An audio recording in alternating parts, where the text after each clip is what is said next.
There are 5 different levels of changing your reality. If you want to make significant change, completely turn around your life, then you need to make change on the most fundamental level.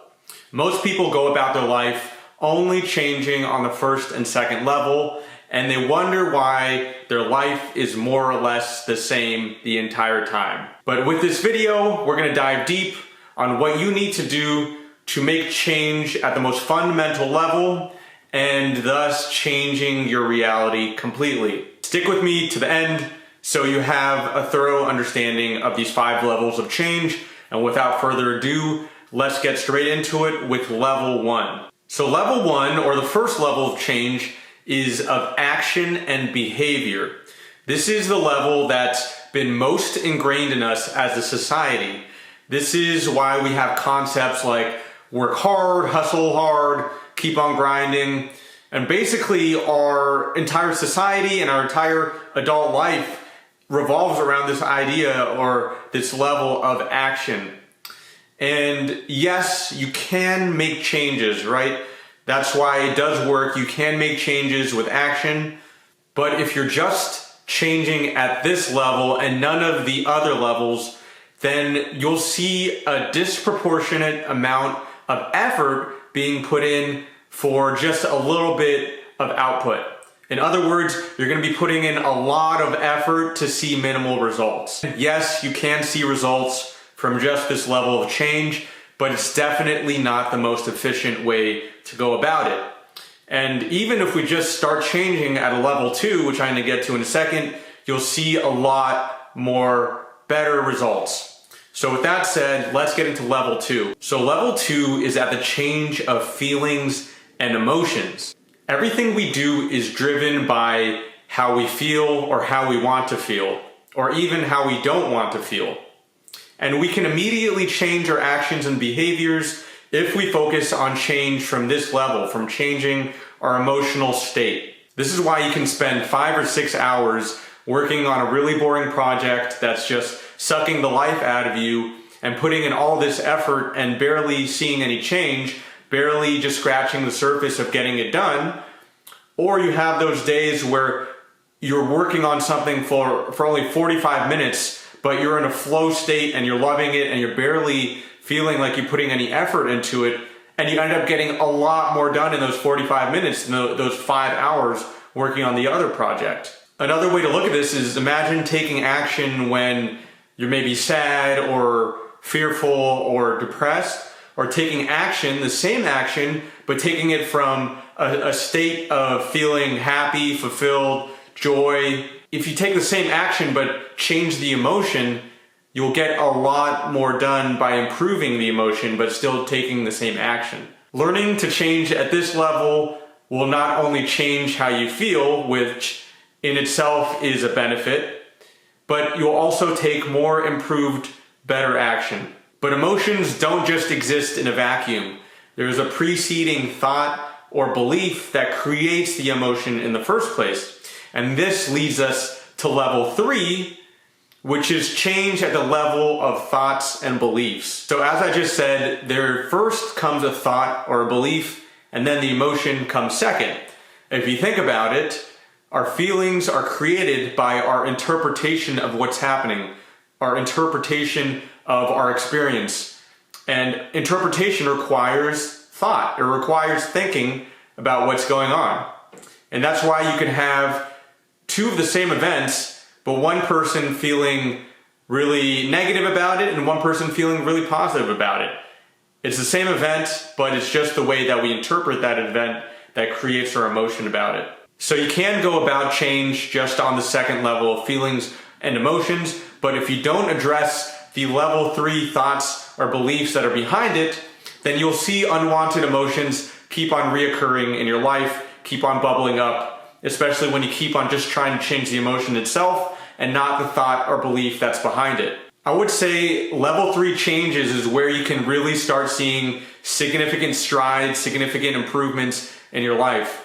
And this is also why most therapy and coaching actually operate from this level of level 3, starting at your thoughts and beliefs. To paint this picture further and just drive this point home a little bit more, imagine two people who are both trying to start a successful business. They're both starting from the exact same place. They're both starting with the same opportunities. They're both starting with all the same resources. But there's one fundamental difference: their beliefs. Person A has a fundamental belief that they can succeed in this business. Person B has a fundamental belief that they cannot succeed in this business. Who do you think is most likely to succeed? Person A. Because person B can take as much action as they want, but if they don't change their belief that they can be successful, then nothing's going to happen for them. Now at level 3, we're working with thoughts and beliefs that we're mostly conscious of. We're going to be getting to unconscious beliefs in level 4, but these are the everyday beliefs and thoughts that you know more or less that you have. By handling just one of these beliefs or one of these thoughts, you can drastically change your emotions, and then from there drastically change your actions. So level 3 is significant change. But let's get even deeper than that on level 4. Now, if at level 3 we're dealing with thoughts and beliefs that we're mostly conscious of, at level 4 we're dealing with fundamental core beliefs that for the most part we're completely unconscious of. You can also call these core beliefs our models of reality. These core beliefs are interchangeable for our reality models because they're often so ingrained in us that we're blind to them. They're so ingrained in us that they create our very concept of the world and of reality. Now, something important to note here is that a level 4 core belief actually holds a bunch of these smaller level 3 beliefs within it. So at level 3, we can go about changing our reality by just getting to all those little smaller beliefs that pop up, or we can change from a level 4 and really work with letting go of one of our major unconscious core beliefs, and in one fell swoop, just take care of dozens, if not hundreds, of these other smaller beliefs that were held within the core belief. Now, why these beliefs are mostly unconscious is because they were adopted during a time where a person is either not fully developed or their thinking hasn't been fully developed. So usually this is a period during early childhood. So an example I can give you is, imagine that at an early age, maybe 3 or 4 years old, you're really wanting to play and you want to play with your mom, but your mom has other things to do and doesn't give you the attention or the time of day to play with you. Now, in reality, your mom was most likely attending to something important that directly affects your well-being, like making dinner or her job, making money for the family. Now, if we take that same exact event where you're playing and your mom doesn't want to play with you, but instead it happens to you at an older age where you're fully developed and you're wiser, you most likely wouldn't just jump to the conclusion that you're not enough. Now, one of the tricks that the ego or the negative core belief plays on you is having you attend to these smaller level 3 beliefs that are easy to let go of, while the main core belief is still hiding in the shadows, running the whole program. Now, I did an earlier video on the different sneaky tactics that negative beliefs play on you, including what I just said. If you want to dive deeper on that subject, I'll include a link or a card here for you to check out that video so you can learn more about it. Now, if you're able to successfully detect and let go of one of these core level 4 beliefs, then you can wipe out everything from level 3, 2, and 1. So at this point, you're probably asking yourself, Justin, what can be deeper than a core belief? Great question. Let's get into level 5, which is the level of identity. Your identity is the very definitions that you have created about who you are, who you're going to be, who you're not going to be, and your roles in life. Similar to a core belief, your identity is even more deeply ingrained in you, and most people don't realize that it is self-constructed. Your identity is just a program that can be changed to a different identity. When you successfully shift your identity, then reality actually starts reconstructing itself to your new identity.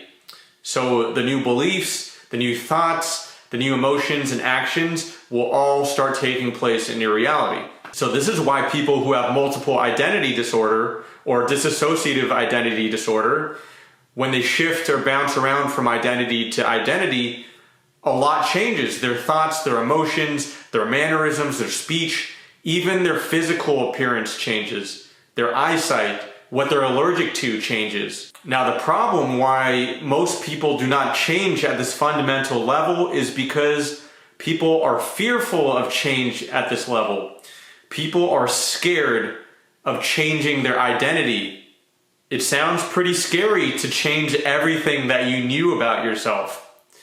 And this is one of the tricks of the ego, which you can call your identity, is it wants to scare you in keeping it alive. It wants to scare you into thinking something bad will happen if you let it go. This is talked about in depth in my other video about the sneaky tactics of the negative beliefs. So if you want to dive deep into that again, I recommend watching that video. So then the question becomes, how can we change our identity? And the first step is we have to first decide very clearly who we want to become and who we don't want to become, who our new identity is, and the identity or the parts of our current identity that we want to let go. Then we can start backtracking through the other layers and ask ourselves, what are the core beliefs of a person with this identity? What are the emotions that a person with this new identity would feel? What are the actions that this person with the new identity will take? And this is just to get us started. Of course, once we shift into this new identity, then level 4, 3, 2, and 1 will just happen naturally. Now, this process of changing or shifting your identity is only as hard as you make it to be. The less resistance you have about change, the faster you will change. The more resistance you have about change, obviously the slower it will be to let go of your current identity and the slower progress that you will have. Successfully changing from a level 5 means complete change of your reality. I hope that brought you value. I hope you put this into practice and see for yourself what you're capable of when you're creating change from your most fundamental level. If you enjoyed this video, please give it a thumbs up and hit the subscribe button. That way more people can see these videos on YouTube. It'll trigger the algorithm and help more people. And it will also allow me to create more videos on the subject. Thank you so much for watching. I'll see you in the next one.